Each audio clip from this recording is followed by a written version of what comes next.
금요기도회 때 계속 시편을 살펴봤었습니다. 지난주에 시편 41편을 살펴봤지요. 시편 41편으로 시편 1권이 끝이 나는 겁니다. 그래서 시편 연속 강해 설교는 잠깐 쉬고 다음 기회에 시편의 2권을 강해할 생각입니다. 오늘부터는 시편 130편을 3주에 걸쳐서 살펴볼 생각입니다. 시편 130편은 죄 용서에 대한 시편입니다. 우리가 한 해를 마무리하면서 우리의 죄를 하나님 앞에 회개하고 죄 사함을 받아서 하나님이 주신 은혜를 풍성하게 회복하자, 그런 의미에서 시편 130편을 살펴보려고 합니다. 존 오웬이라는 신학자가 있습니다. 이 존 오웬이라는 신학자가 시편 130편을 가지고 죄 용서라는 책을 썼습니다. 굉장히 두꺼운 책인데 성도들을 위해서 이 책을 썼습니다. 성도들이 하나님 앞에서 자기의 죄를 회개하고 용서함을 받고 죄의 수렁에서 벗어나기를 바라는 마음에 이 책을 쓰게 됩니다. 존 오웬은 살아오면서 두 번의 깊은 영적 침체를 경험했다고 합니다. 첫 번째는 자신의 구원에 대해 확신하지 못해서 5년간을 하나님 앞에서 씨름했던 시간이 있답니다. 그런데 이분이 우연한 기회에 말씀을 듣고 거기에서 벗어나 버립니다. 어떤 유명한 목회자가 설교하는 것을 듣기 위해서 그 교회를 갔습니다. 그런데 그때 그 목회자가 없어서 무명의 설교자가 설교를 했습니다. 그런데 무명의 설교자가 마태복음 8장 26절에 어찌하여 무서워하느냐 믿음이 적은 자들아, 이 말씀을 가지고 설교하는데 그 말씀을 듣다가 마음에 확신이 생겨버립니다. 그리고 그 영적인 침체에서 벗어나는 경험을 하게 됩니다. 그리고 또 한 번 영적인 침체가 왔었을 때, 그때는 시편 130편 4절의 말씀, 사유하심이 주께 있음은 주를 경외하게 하심이니이다, 이 말씀을 붙들고 그 영적 침체에서 벗어났습니다. 그래서 이 시편 130편을 주의하면서 자신처럼 영적인 침체에 있는 성도들이 이 말씀에서 은혜를 누리기를 바라는 마음에 죄 용서라는 두꺼운 책을 썼습니다. 제가 그 책을 기초로 해서 시편 130편을 3주에 걸쳐서 살펴볼 생각입니다. 그리고 우리가 죄의 깊은 곳에 빠져 있을 때가 어떤 현상인지, 거기서 어떻게 벗어나게 되는지를 살펴보고 우리가 한 해를 마무리하면서 우리 안에 있는 모든 죄의 문제를 해결받고 하나님이 주시는 영적인 충만함을 누리는 그런 복된 기회가 될 수 있기를 바랍니다. 시편 130편은 세 단락으로 나눌 수 있습니다. 1, 2절은 죄로 인하여서 깊은 곳에 빠져 있는 시인의 상태를 이야기합니다. 죄 때문에 시인이 깊은 곳에 빠져 있다는 것을 말하는 게 1절과 2절의 내용입니다. 그리고 3절, 4절은 그 죄의 용서가 하나님께 있다는 것을 고백하는 내용이 3, 4절입니다.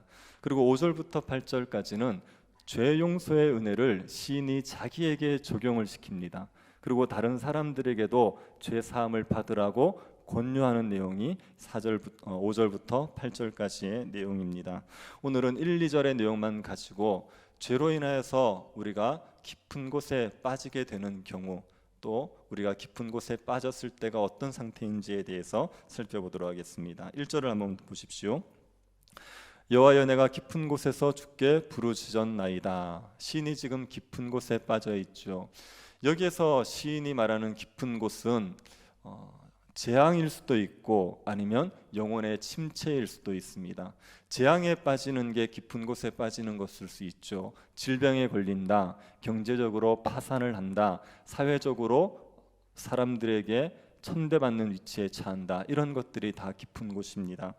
시편 40편에 보면 다윗이 기가 막힐 웅덩이와 수렁에 자신이 빠졌었다고 얘기합니다. 그런 상태가 깊은 곳에 빠져 있는 것이요, 우리의 외적인 삶이 깊은 재앙에 들어가 있는 상태, 그것을 얘기할 수 있습니다.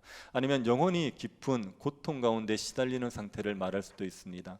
죄책감 때문에, 하나님의 진노에 대한 두려움 때문에 영혼이 깊은 고통에 시달리는 상태, 그 상태를 깊은 곳에 빠졌다, 이렇게 얘기할 수도 있습니다. 여기에서는 시인이 130편에서의 시인은 두 번째, 영혼의 깊은 고통 가운데 빠진 상태를 깊은 곳에 빠져 있다, 이렇게 이야기하고 있습니다. 어거스틴은 시편 130편의 시인이 죄의 무게와 파도 아래 울부짖고 있다, 이렇게 얘기했습니다. 죄의 무게 때문에 짓눌려서, 그리고 또 죄의 파도 아래서 울부짖고 있는 상태다, 이렇게 이야기하고 있습니다. 죄로 인하여서 신자들이 깊은 곳에 빠질 수 있습니다. 은혜를 체험한 정말 신실하게 살던 신자들도 죄로 인하여서 깊은 곳에 빠질 수가 있습니다. 가장 대표적인 경우가 다윗 아닙니까? 다윗이 얼마나 은혜를 풍성하게 누렸습니까? 다윗은 하나님 앞에 온전한 자라고 인정받을 정도로 굉장한 은혜를 누렸던 사람입니다. 그런데 그 다윗이 깊은 곳에 빠지는 거죠. 우리가 시편 38편 2절에서 이 다윗의 고백을 들어봤습니다. 주의 화살이 나를 찌르고 주의 손이 나를 심히 누르시나이다. 주의 화살이 다윗을 찌르고 있습니다. 주의 손이 다윗을 심히 누르고 있죠. 다윗이 지금 외적인 고난을 겪을 뿐 아니라 내적으로도 깊은 고통에 시달리고 있는 겁니다. 은혜 받은 신자로도 얼마든지 이런 깊은 곳에 빠질 수가 있습니다. 여러분, 장사가 없습니다. 어떤 사람이든지 간에, 아무리 대단한 사람이든지 간에 죄의 덫에 빠져서 깊은 곳에 빠지는 경우를 피할 나는 절대로 겪지 않을 거다, 이렇게 장담할 장사가 아무도 없죠. 신실하던 자들도 이렇게 죄의 깊은 곳에 빠질 수 있습니다. 그러면 죄의 깊은 곳에 빠진 성도들은 거기에서 벗어나기를 굉장히 애쓰게 되어 있습니다. 그 상태가 너무 괴롭기 때문에. 그런데 죄의 깊은 곳에 빠지고도 자기가 깊은 곳에 빠졌다는 것을 인식하지 못할 수 있습니다. 죄가 우리를 속이거든요.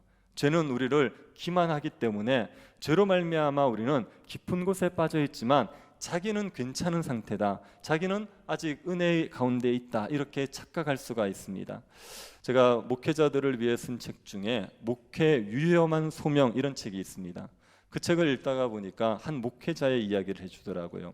이 목회자는 불경건한 습관을 가지고 있었습니다. 그 습관 때문에 삶의 패턴이 많이 무너지는 거예요. 밤을 여러 번 셉니다. 그리고 그것 때문에 계속 몸에 살이 찌고 있고, 그리고 밤에 몇 시간 동안이나 TV나 인터넷에 빠져 있는 거예요. 그리고 너무 이렇게 불경건한 습관들에 빠져 있다 보니까 가족들과의 관계도 소원해지고 경제적으로도 굉장히 쪼들리게 되고 또 성격은 굉장히 조급해지는 그런 상황이 되었습니다. 그래서 가족들은 알아요. 가족들은 좀 문제가 있다는 걸 아는데 교인들은 아무도 모르는 겁니다. 왜냐하면 이 목회자가 외적으로 해야 될, 공식적으로 해야 될 일들을 다 잘했거든요.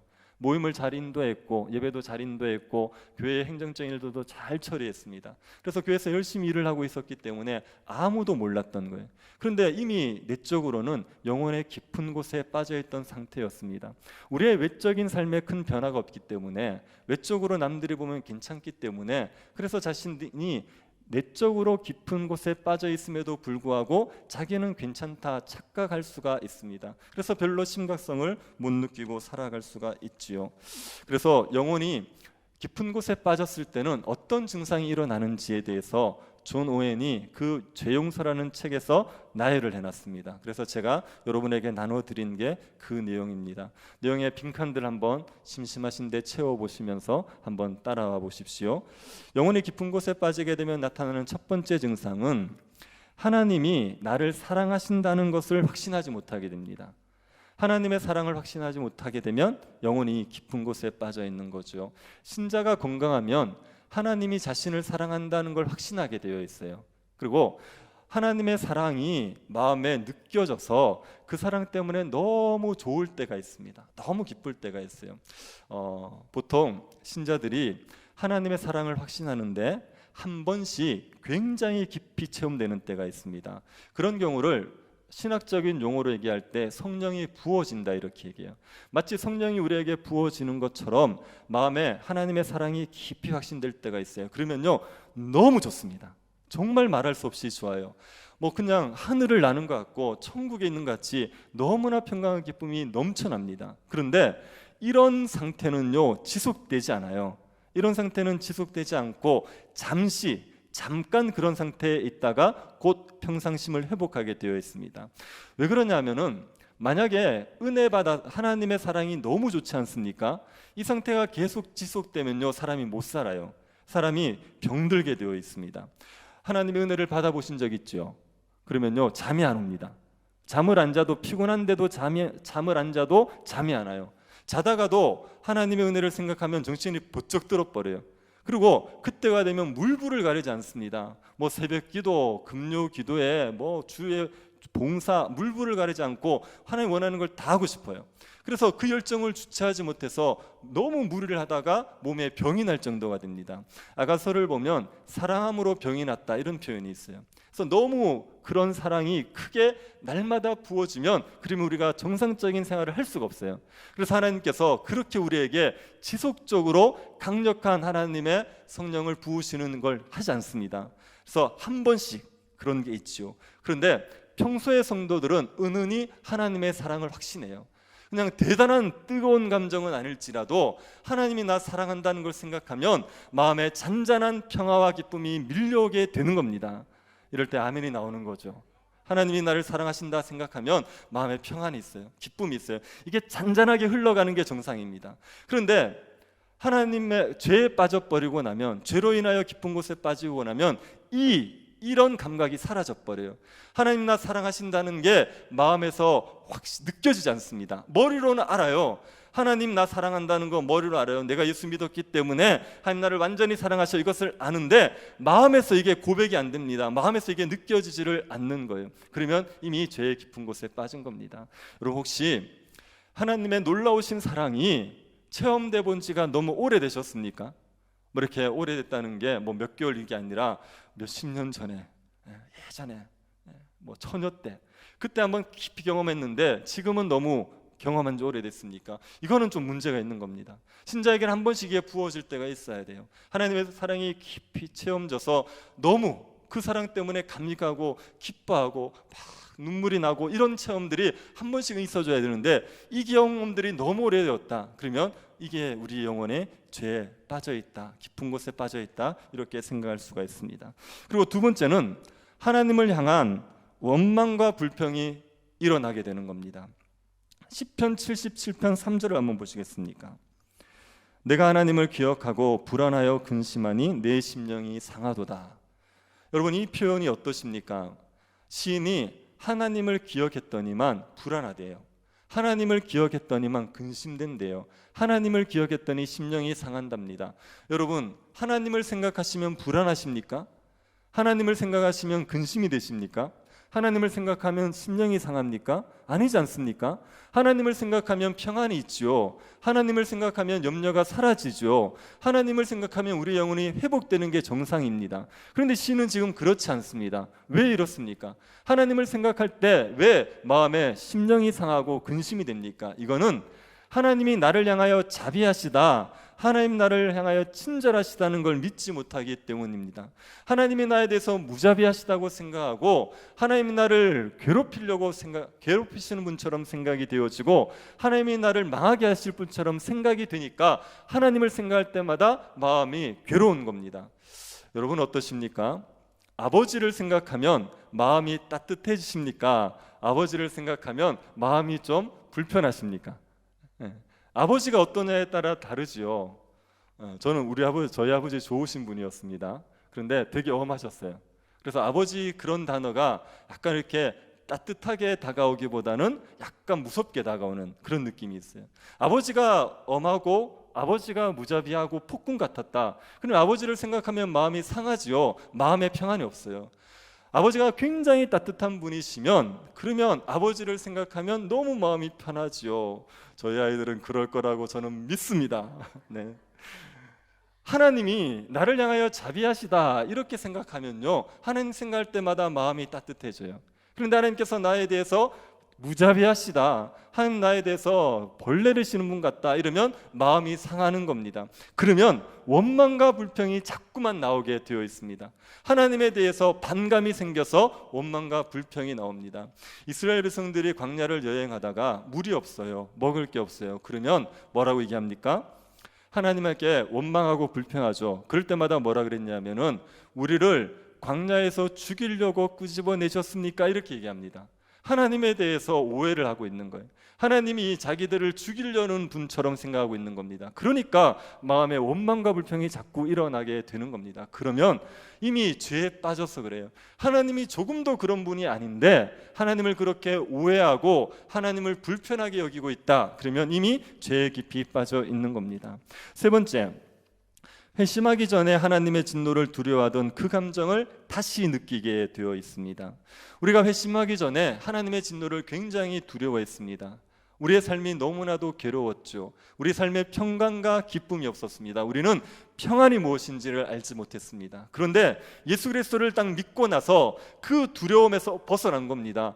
죄의 지배에서도 벗어나고 죄의 형벌에 대한 두려움에서도 벗어나게 되었죠. 그로 말미암아 말할 수 없는 평안과 기쁨을 누렸었는데 다시 죄 가운데 머물면은요, 그 하나님의 진노에 대한 두려움이 우리에게 밀려오게 되어 있습니다. 그래서 예수 믿기 전에 나를 괴롭혔던 그 감정들이 다시 살아나서 나를 괴롭히게 되어 있습니다.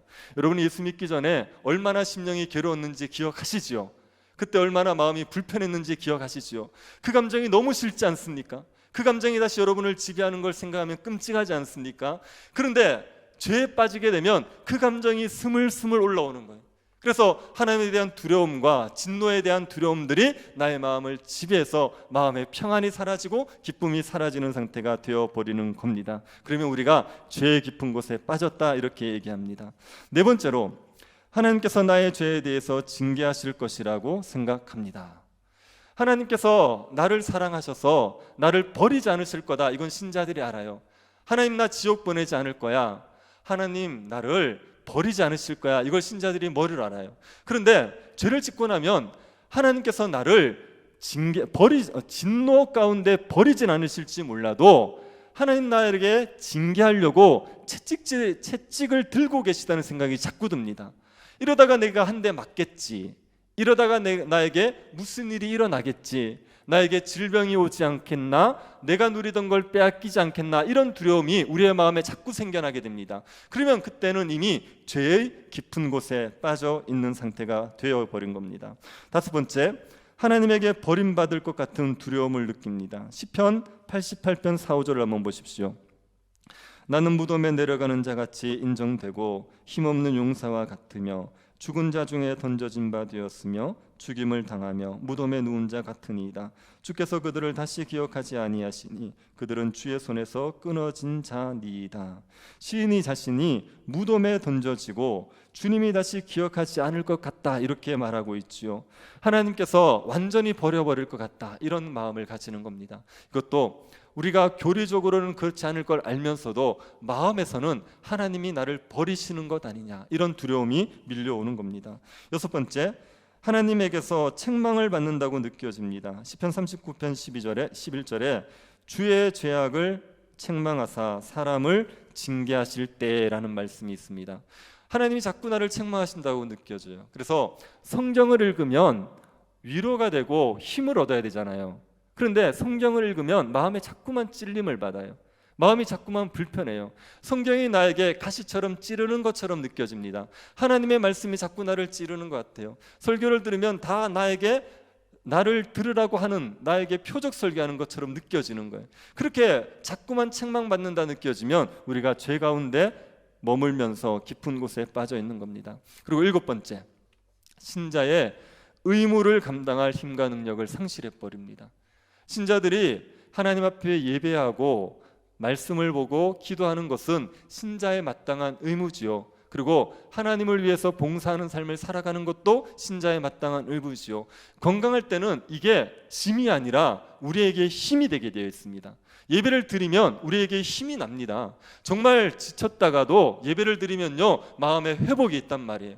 말씀을 보고 기도하면요, 그러면 하나님의 은혜가 있기 때문에 이게 사모가 되어집니다. 물론 기도는 쉬운 거 아닙니다. 기도는 노동이기도 해요. 그런데 버겁고 힘들지만 그래도 기도를 시작하고 나면 마음에 큰 은혜가 있기 때문에 자꾸 기도를 하고 싶은 마음이 기본적으로 있게 되어 있습니다. 이걸 못하게 되면 괴로운 거예요. 코로나로 인해서 예배를 못 드리면 아이고 잘됐다, 이런 마음이 드는 게 아니라 너무 괴로운 거예요. 그게 기본적인 신자의 마음인데 죄에 빠져버리면 그러면 신자의 의무를 감당하는 게 너무 버거워집니다. 그래서 이걸 안 했으면 좋겠다, 안 하고 싶다는 생각이 자꾸만 들어서 이걸 할 힘이 상실되게 되는 겁니다. 이런 상태에 빠지면 그러면 이미 죄로 말미암아 깊은 곳에 있다, 이렇게 얘기하는 겁니다. 저를 한번 보시겠습니까? 여러분에게 이걸 다 배우기를 기대하는 건 과하다는 생각이 좀 들지만 그래도 저를 한번 보시고, 자, 첫 번째는 뭐지요? 하나님의 사랑에 대한 확신이 느낌이 사라진다. 두 번째는요, 원망과 불평이 자꾸 나온다. 세 번째는요, 하나님의 진노를 두려워하게 되죠. 네 번째는요, 하나님이 나를 징계하실 것 같다. 다섯 번째는요, 버림받을 것 같다. 여섯 번째는 자꾸 책망받는 것 같다. 일곱 번째는요, 신자의 의무를 감당할 힘과 능력을 상실한다. 이런 상태가 되었으면요, 여러분의 외적인 삶이 멀쩡할 수 있습니다. 여러분의 외적인 삶이 괜찮을 수 있어요. 그래도 영혼이 이 상태가 되어지면 이미 나는 죄로 인하여 깊은 곳에 빠졌다, 이렇게 생각하셔야 됩니다. 이 상태가 되면 여러분의 마음에 기쁨이 없습니다. 평강이 없습니다. 마음은 죄책감과 하나님에 대한 진노에 대한 두려움으로 괴로움에 시달리게 되어 있습니다. 그게 영혼의 깊은 곳에 빠져 있는 겁니다. 죄가 우리를 이런 깊은 곳에 빠뜨린다 그랬습니다. 그런데 어떤 죄가 우리를 이런 깊은 곳에 빠뜨리겠습니까? 우리는 매일매일 죄를 짓지 않습니까? 우리가 짓는 죄는 무수히 헤아릴 수 없이 많습니다. 그러면 그 죄 때문에 우리는 매일매일 이런 깊은 곳에 빠지느냐? 그렇지 않아요. 우리를 깊은 곳에 빠뜨리는 죄가 있습니다. 제가 적어드린 데 보면 네 가지가 있죠. 첫 번째가 양심을 죽이는 죄가 우리를 깊은 곳에 빠지게 합니다. 우리가 짓는 죄 중에 죄인지를 모르고 짓는 죄가 있습니다. 그런 죄는 우리의 영혼을 깊은 곳에 빠뜨리잖아요. 우리가 죄인지 몰라서 부지중에 짓는 죄들, 이런 죄들은 우리의 영혼을 깊은 곳에 빠뜨리지 않습니다. 그런데 내가 이게 죄인지랍니다. 명백하게 죄인지를 알아요. 그러면서도 짓는 죄가 우리의 영혼을 깊은 곳에 빠뜨리게 되어 있습니다. 고린도전서 6장 9절에서 10절에 보면 하나님 나라를 유업으로 받지 못할 죄의 목록이 나옵니다. 불의한 자가 하나님의 나라를 유업으로 받지 못할 줄을 알지 못하느냐? 미혹을 받지 말라. 음행하는 자나 우상 숭배하는 자나 간음하는 자나 탐색하는 자나 남색하는 자나 도적이나 탐욕을 부리는 자나 술 취하는 자나 모욕하는 자나 속여 빼앗는 자들은 하나님의 나라를 유업으로 받지 못하리라. 하나님의 나라를 유업으로 받지 못할 자들의 목록이 쫙 나오지요. 요런 죄를 지속적으로 짓고 있다. 그 사람은요, 하나님 나라 못 들어갑니다. 왜요? 하나님 나라 백성이 아니기 때문에 그래요. 도둑질을 지속적으로 한다, 이건 불신자죠. 그래서 하나님 나라에 못 들어가요. 그래서 이런 죄를 짓는 사람들은 하나님 나라에 못 들어갑니다. 그런데 신자가 이런 죄를 절대로 짓지 않습니까? 지을 수도 있습니까? 지을 수도 있죠. 신자가 음행에 빠질 수 있어요. 그래서 신자가 연약해서 음행에 빠질 수 있습니다. 그런데 이 죄가 지속적이지 않더라도 이게 명백히 죄인 줄 아는데도 불구하고 죄를 지었단 말입니다. 그러면 영혼이 깊은 곳에 빠지게 돼요. 양심에 분명히 꺼리낌이 있는 걸 알면서도 이 죄를 지었기 때문에. 그래서 우리의 영혼에 꺼리낌이 있는 죄를 지으면 우리의 영혼은 깊은 곳에 빠지게 되어 있습니다. 여러분, 이걸 꼭 기억하십시오. 양심에 이게 죄라는 게 아는 상태, 그 상태에서 그 죄를 지으시면 안 됩니다. 양심에서 그게 죄라는 걸 알면서도 짓게 되면 우리가 영혼의 깊은 곳으로 들어갈 수밖에 없어요. 이게 죄인지 알기 때문에. 그러니까 양심을 거스르는 죄를 짓지 않도록 조심하셔야 되는 겁니다. 그 죄가 우리를 깊은 곳에 빠뜨려 버립니다. 그리고 두 번째는 그 죄 자체는 그렇게 심각한 죄가 아닌데 상황상 하나님께서 심각하게 다루는 경우가 있습니다. 이게 존 오웬의 책에 있는 내용입니다. 제가 이거 보면서 아나니아와 삽비라가 왜 죽었는지 이해가 됐습니다. 아나니아 삽비라가 거짓말을 했습니다.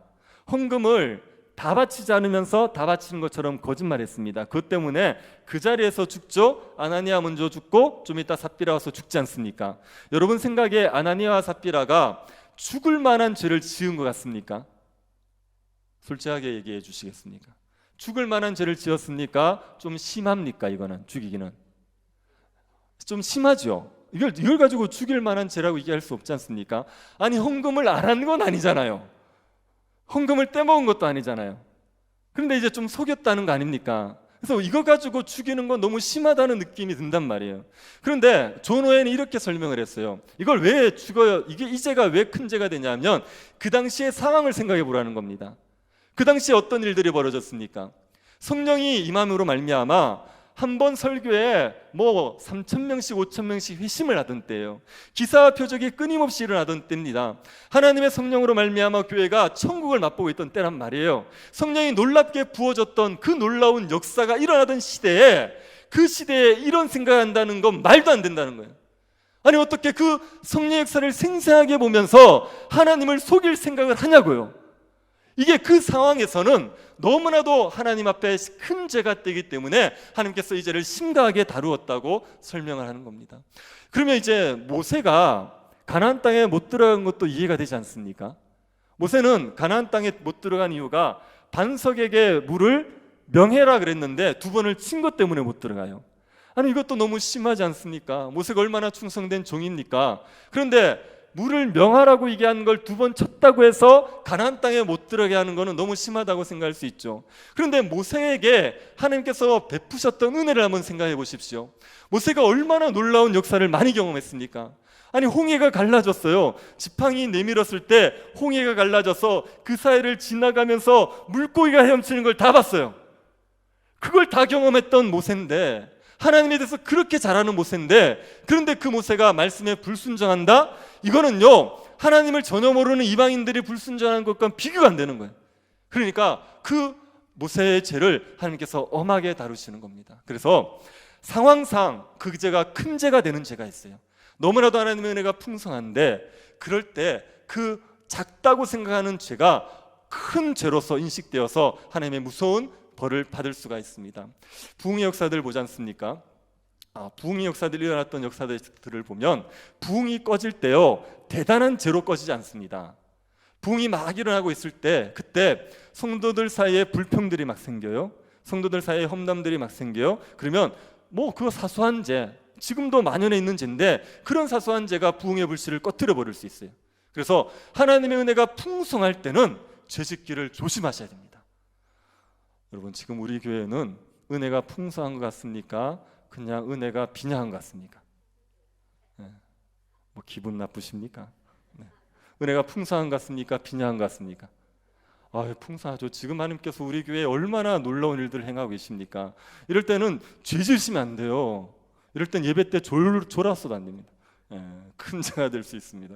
그래서 하나님의 은혜가 풍성할 때, 하나님의 역사가 생생할 때는 우리의 작다고 생각되는 죄도 오히려 더 큰 죄가 되어서 우리의 영혼을 깊은 곳에 빠뜨릴 수 있습니다. 그리고 세 번째로 하나님께서 우리에게 경고하실 때가 있어요. 그래서 이건 죄를 지으면 안 된다는 경고가 있을 때가 있습니다. 뭐 이런 경우가 있죠. 말씀을 보는데 이런 죄는 조심하라 이렇게 미래가 경고가 될 때가 있어요. 새벽기도 나오시는 분들은 그런 경험이 있으실지 모르겠는데 새벽기도 때 말씀을 들으면 오늘 하나님께서 나에게 이런 걸 좀 조심하라고 하시는 것 같다 이런 생각이 들 때가 있거든요. 그럴 때 그런 걸 듣고서도 이걸 무시해버리지 않습니까? 그런 경고를 받고도 무시하고 죄를 지으면 그러면 그 죄가 우리를 깊은 곳에 빠뜨립니다. 또 죄로 인하여서 징계를 받았어요. 죄로 인해서 징계를 받아서 엄청나게 고통을 겪었는데 그런데 또 그 죄를 반복하는 겁니다. 그런 경우에도 깊은 곳에 빠지게 되죠. 우리 법에서도 똑같은 죄를 반복해서 지으면 가중처벌이 되는 거 있지 않습니까? 하나님께서 이미 죄로 인해서 경고를 하셨는데도 또 그 죄를 반복해서 지으면 그러면 그게 우리를 깊은 곳에 빠뜨릴 수 있습니다. 신자로서의 의무, 하나님이 우리에게 신자로서 교회를 섬길 수 있도록 은사를 주시고 봉사할 기회를 주셨어요. 그런데 이것을 하지 않으면 그때도 우리의 영혼이 깊은 곳에 빠진답니다. 이거 제 얘기가 아니라 존 오웬이라는 대단한 신학자의 얘기입니다. 그분이 성경에 대해서 해박하신 분이기 때문에 그냥 뭐 헛투하시는 분이 아니거든요. 그런데 그분이 그렇게 얘기했어요. 은사를 받았는데 이걸 쓰지 않고 봉사할 기회를 모른 척 해버리면 그러면 우리 영혼이 깊은 곳에 빠진다 이렇게 얘기했습니다. 그리고 교회의 명예를 실추시키는 죄, 교회의 명예를 훼손하는 죄를 지어도 우리의 영혼이 깊은 곳에 빠진다 이렇게 얘기했습니다. 그래서 이런 죄들이 우리의 영혼을 깊은 곳에 빠뜨리기 때문에 죄인지 알면서 하나님의 경고를 받았으면서 그러면서도 죄를 짓는 건 굉장히 위험한 일입니다. 뭐 죄를 지으면 하나님이 용서해 주시겠지, 죄를 지으면 회복시켜 주시겠지요. 이거는요 신앙생활을 안 해보신 분들이 하는 얘기예요. 머리로 알고 하시는 분들이에요. 한번 죄를 지어서 깊은 곳에 빠져 보십시오. 이게 회복되는 게 마음대로 되는지, 하나님 앞에 기도한다고 해서 바로바로 회복되는지 한번 해보십시오. 그렇게 되지 않습니다. 이건 하나님의 주권적인 은혜가 있어야 되기 때문에 깊은 곳에 빠졌을 때 회복되어지는 것은요, 굉장히 고통스러울 수 있어요. 어떤 경우에는 정말 쉽게 회복될 수도 있지만, 어떤 경우는 정말 오래 깊은 곳에서 고통을 겪을 수 있습니다. 그래서 죄를 알면서도 짓는 것은 굉장히 조심하셔야 됩니다. 이런 깊은 곳에 빠졌을 때 신자는 어떻게 해야 됩니까? 2절 보십시오. 주여 내 소리를 들으시며 나의 부르짖는 소리에 귀를 기울이소서. 신자는 깊은 곳에서 하나님께 부르짖지요. 신자가 아닌 사람들도 깊은 곳에 빠지면 하나님께 부르짖게 되어 있습니다. 근데 신자는 더욱더 하나님을 찾게 되어 있지요. 신자가 깊은 곳에서 하나님을 찾으면 그 사람은 진짜 신자입니다. 하나님과는 다른 것을 찾으면, 그러면 말로는 하나님 믿는다고 하지만 가짜지요. 그런데 하나님을 찾으면 진짜 신자입니다. 깊은 곳에 빠진 신자는요, 하나님의 은혜를 간절히 사모하게 되어 있습니다. 깊은 곳에 빠진 신자가 드리는 기도에는 두 가지 특성이 있습니다. 끈질김과 지속성이에요. 하나님 앞에 끈질기게 요구합니다. 하나님, 여기서 나를 건져주십시오. 이걸 끈질기게 요구하게 되어 있습니다. 그리고 지속적으로 합니다. 한두 번 하다가 안 된다고 해서 포기하잖아요. 하나님이 자기를 회복시켜 줄 때까지 끊임없이 기도하게 되어 있습니다. 왜 그러냐면 신자는 깊은 곳에 사는 삶을 못 견뎌합니다. 불신자 때 깊은 곳에서 살았어요, 신자는. 그래서 그때는요, 그렇게 괴롭지 않았어요. 그런데 신자가 되어서 다시 깊은 곳으로 들어가면요, 못 견뎌합니다. 왜냐하면요, 신자로서 영광을 맛봐서 그래요. 신자의 평강과 기쁨이 얼마나 좋은지를 맛봤어요. 평강을 모르고 살았는데 그리스도 안에 있는 평강을 누렸단 말이에요. 기쁨을 누렸단 말이에요. 그 영광스러운 상태를 맛봤는데 이걸 잃어버리고 나면 못 견딥니다. 그래서 불신자 때보다 더 하나님 앞에 간절하게 매달리면서 이걸 회복시켜달라고 기도하게 되어 있습니다. 끈질기게 지속적으로 기도하면서 결국은 회복이 되어야지 기도를 그치게 되어 있습니다. 하나님 앞에 이렇게 간구하면요, 하나님께서 사유하시는 죄사함의 은혜를 주셔서 우리를 깊은 곳에서 건져내시지요. 여러분, 혹시 영혼이 깊은 곳에 빠져 계십니까? 하나님에 대한 사랑, 하나님의 사랑에 대한 확신을 잃어버리셨습니까? 그러면요, 여러분 하나님 앞에 기도하십시오.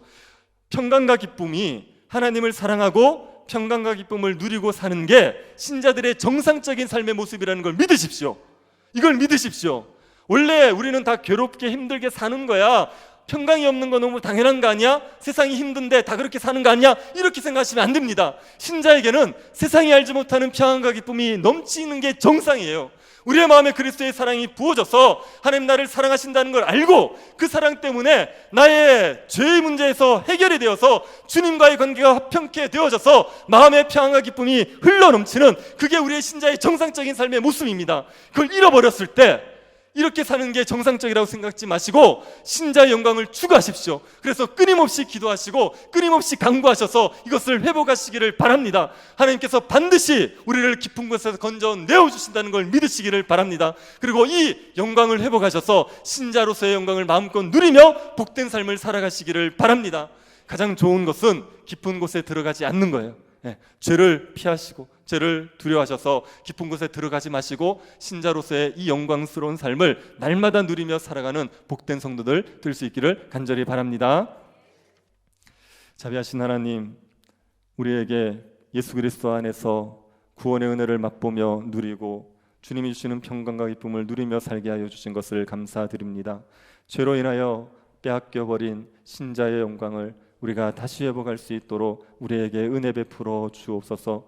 하나님 앞에 쉼없이 기도하고 하나님의 은혜를 간구하게 하여 주셔서 잃어버렸던 평강과 기쁨을 회복하고 신자답게 영광스러운 삶을 살아가게 하여 주옵소서. 걸어가신 예수님 이름으로 기도드립니다. 아멘.